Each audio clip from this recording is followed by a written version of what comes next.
I used to love Saturdays.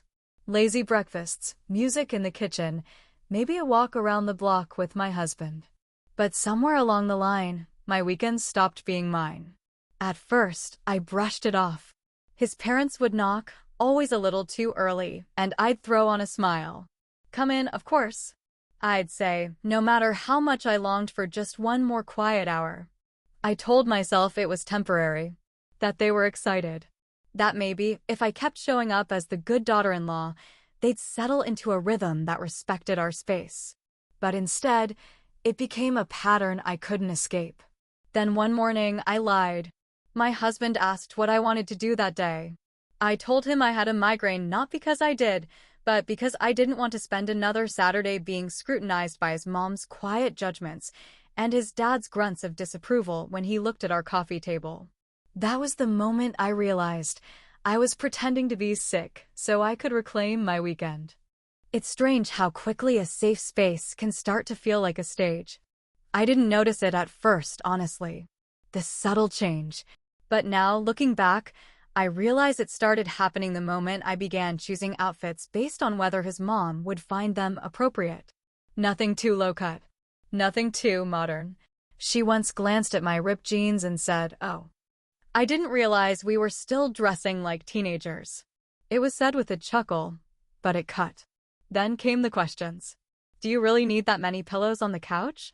Have you tried seasoning the chicken with lemon instead of garlic? When I was your age, I had dinner on the table by 6 every night. At first, I chalked it up to generational difference. But that excuse started to wear thin. What bothered me most wasn't the words. It was the tone, the gentle disapproval coated in politeness. The way she'd glance around our home like it was a rental. Like it wasn't really mine. I didn't say anything at first. I tried to take the high road. But silence has a weight. It starts to sit heavy on your chest, especially when no one seems to notice you're suffocating. My husband, bless him, still doesn't get it. Or maybe he doesn't want to get it. He thinks I just don't mesh well with his parents. But it's not about meshing. It's about maturing. About having my space, my choices, my voice respected. Last Sunday, his parents stayed for 7 hours. 7. I spent most of that time in the kitchen, pretending to prep snacks we didn't need, just to avoid the tension in the room. When I finally came out, his dad had his shoes on my coffee table. I couldn't bring myself to say a word. That night, after they left, I sat alone on the balcony while my husband showered. I stared out at the quiet street and asked myself something I never thought I would. Is this what I signed up for? We're not fighting yet. But I feel something brewing. A conversation. A shift. An invisible line I'm getting closer to crossing. One where I stop tiptoeing and start speaking up. The question is, will he hear me? It was a Wednesday. Nothing special. Just one of those long, gray afternoons where the light from the windows feels flat and lifeless, and the clock ticks too loudly.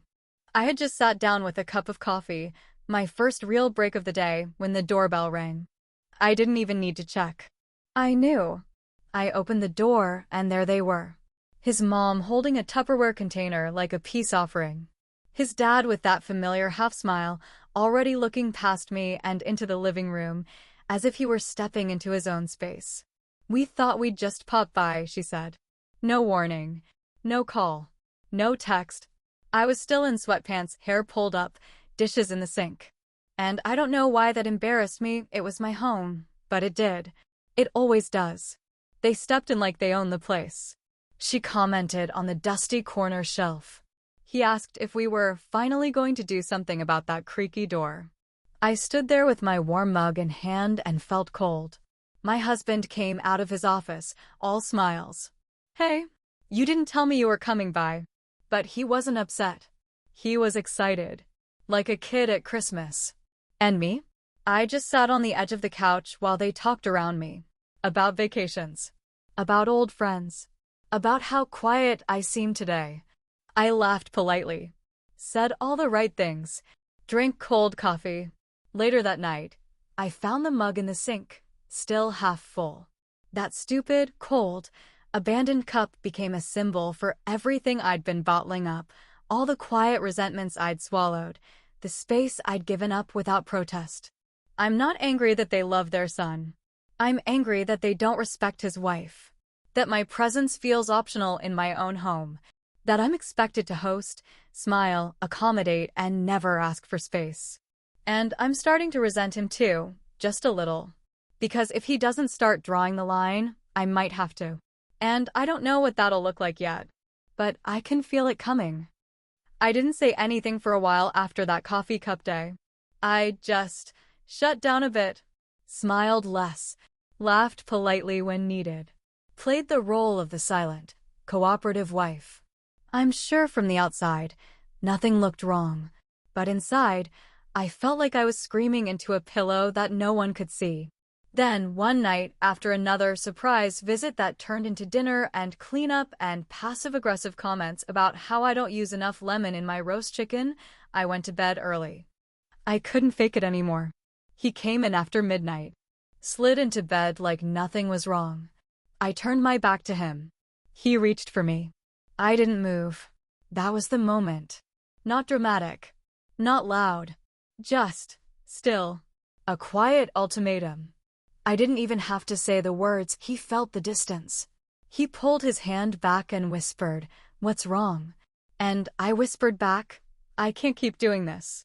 He didn't understand at first. Said I was tired. Said I was stressed. But when I said, "Your parents come here like this is their house," his breath caught. "I thought you liked them." "I do. I did. But not like this. Not every week. Not without warning. Not with all the comments and the way they ignore me." He was quiet. "I don't feel like this is my home anymore," I said. "I feel like I'm always on edge. I love you, but I need a door that closes. I need to know when people are coming. I need space."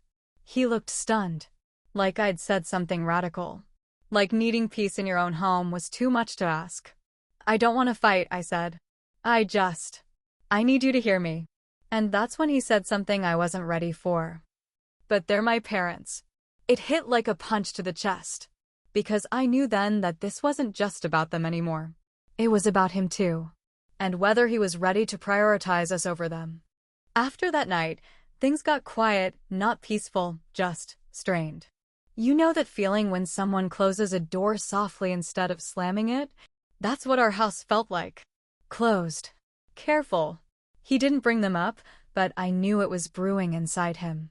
Every dinner we shared was shorter. Every word was picked more carefully than the last. He kissed me goodnight like someone checking a box. 3 days later, he finally said it. "I don't think it's fair to ask me to choose between you and them." He wasn't yelling.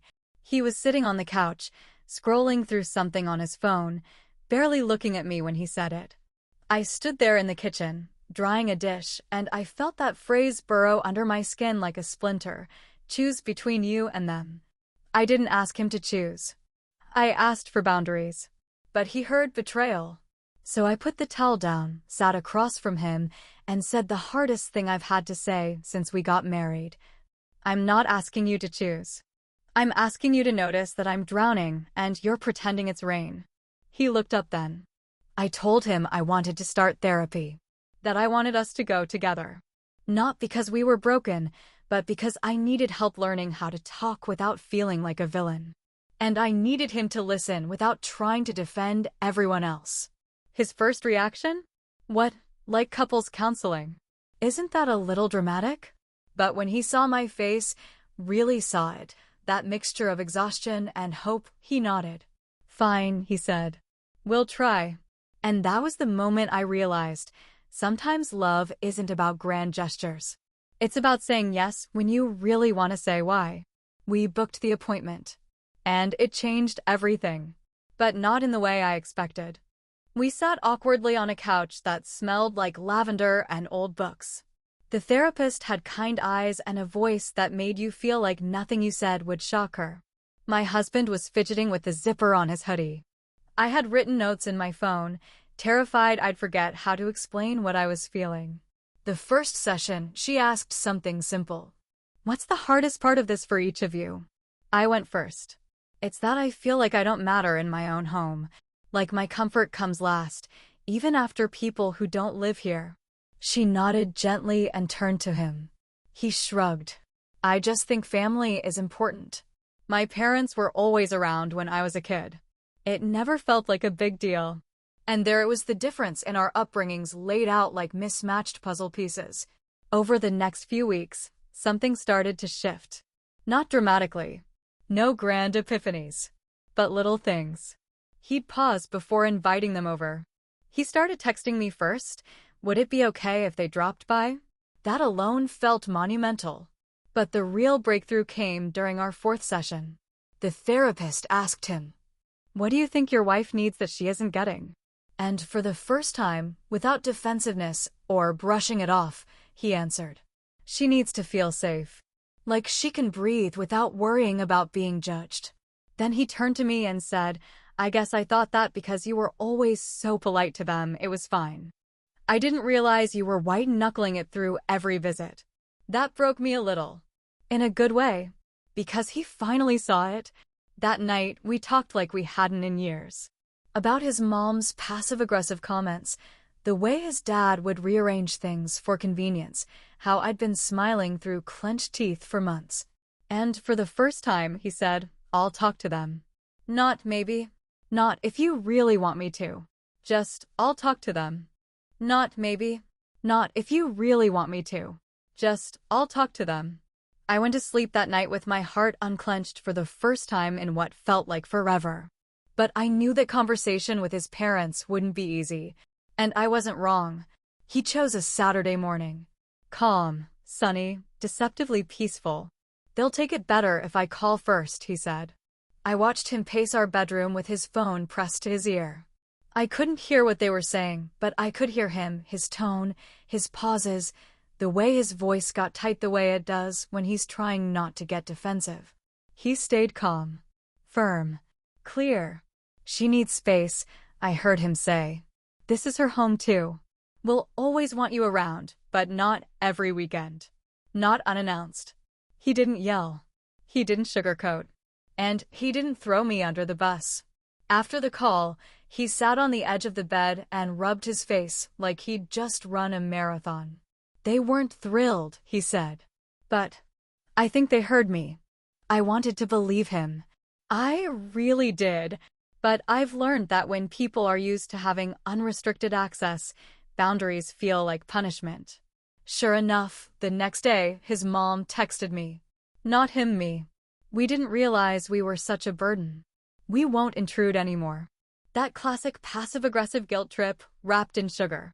I stared at the message and debated whether to respond. Part of me wanted to explain, to reassure, to soften the blow. But another part of me, tired, weary, and finally reclaiming some space, just didn't. I showed the text to my husband. He sighed, like it confirmed everything he feared. But he said, "Don't reply. I'll talk to them again if I need to. This is on me." And something shifted between us again.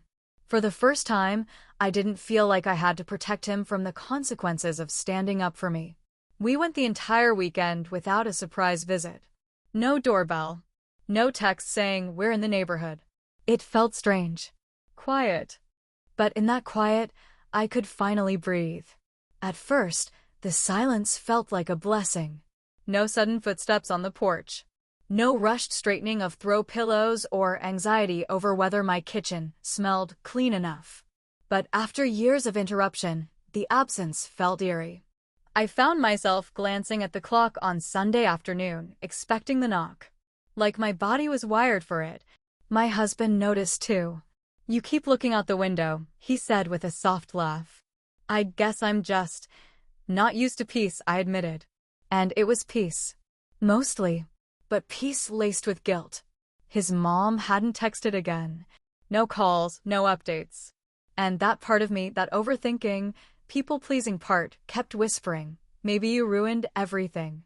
But the rational part of me, the part that had been drowning, finally started to feel steady. I didn't miss the judgment, the sighs, the commentary about how we did things differently when he was growing up. I missed the idea of a family that wanted to visit, not the reality of one that walked in like they owned the place. It was a Thursday.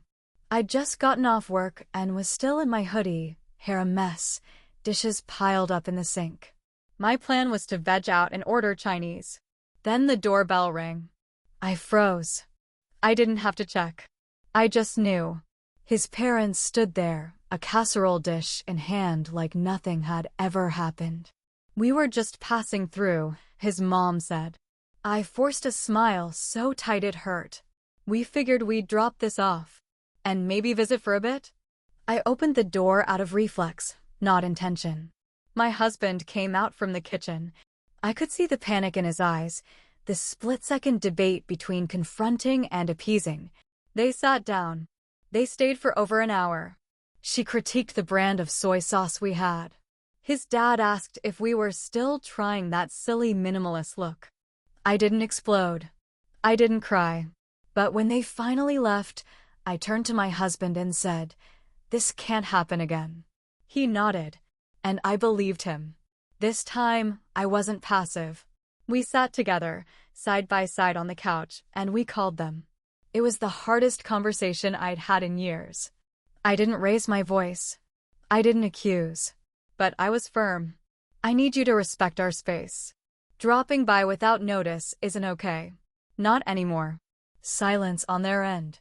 Then came the tears, his mom crying softly, saying she felt shut out. His dad asking if we were pushing them away. My husband stayed silent through most of it, just squeezing my hand. And when they asked, "Why now?" I told them, "Because I've been putting myself second for too long.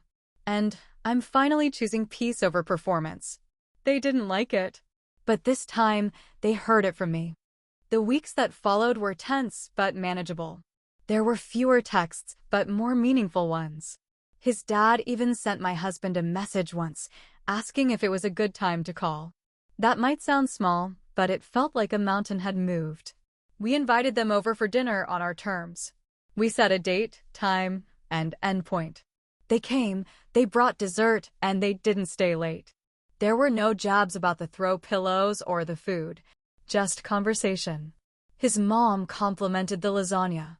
She even asked where I got the recipe. And for the first time, I didn't feel like I was entertaining royalty in my own home. I felt like I was hosting family, flawed, opinionated, but trying. Now, I wake up on Saturdays and feel calm. Sometimes we have guests, sometimes we don't. Sometimes we spend the whole day in pajamas binge-watching TV or reading with the windows open. This is our home now, not a revolving door. Setting boundaries didn't destroy the relationship. It saved it. It reminded me and him that love doesn't mean limitless access. It means respect. It means balance. It means choosing each other, even when it's hard. Especially when it's hard.